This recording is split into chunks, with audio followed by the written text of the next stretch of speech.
ముస్లిం సామాజిక వర్గానికి ఉన్న నిబంధన ప్రకారం వాళ్ళు మక్కా యాత్ర వెళ్ళడానికి ఖర్చు వాళ్ళ కష్టార్జితంతో సంపాదించుకుని వెళ్ళాలి.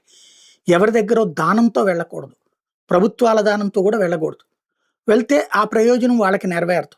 స్వర్గానికి వెళ్ళాలనుకున్నప్పుడు తమ సొంత కష్టార్జితంతో అది రాత్రి పగలు పనిచేయి నువ్వు ఎప్పుడు ఏ వయసులో వెళ్ళినా పర్లేదు. కానీ నీ తల్లిదండ్రులతో అయితే ఓకే. కానీ నీ వేరే వాళ్ళ దానంతో వెళ్ళకూడదు. సరే. కాపోతే మన ప్రభుత్వాలు సాయం చేస్తుంటే వెళ్తున్నోళ్ళున్నారు.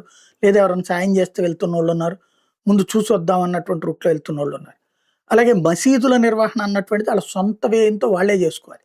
కానీ మన దేశంలో కొన్ని కొన్ని రాష్ట్ర ప్రభుత్వాలు ఇస్తా ఉంటాయి. అట్లాగే విదేశాల్లో ఈవెన్ నిన్న గాక మొన్నే చెప్పుకున్నాం. బ్రిటన్ ప్రభుత్వం అక్కడ మసీదులకిస్తది. అలాగే క్రిస్టియన్ చర్చిలకివ్వరు. అట్లాగే హిందూ గుళ్ళకివ్వరు. ఈవెన్ అమెరికాలో గూడా అట్లాంటి పరిస్థితే ఉందన్నట్టు. ఇప్పుడు స్పెయిన్ కూడా అట్లాగే ఇస్తూ ఉండేది. యూరప్ దేశాలు చాలా వరకు అట్లాగే చేస్తున్నాయి. ఇప్పుడు స్పెయిన్‌లో ఈ ముస్లింలకు సంబంధించినటువంటి మసీదుల నిర్వహణ వ్యయాన్ని నిలిపివేస్తున్నట్టు ప్రకటించారు.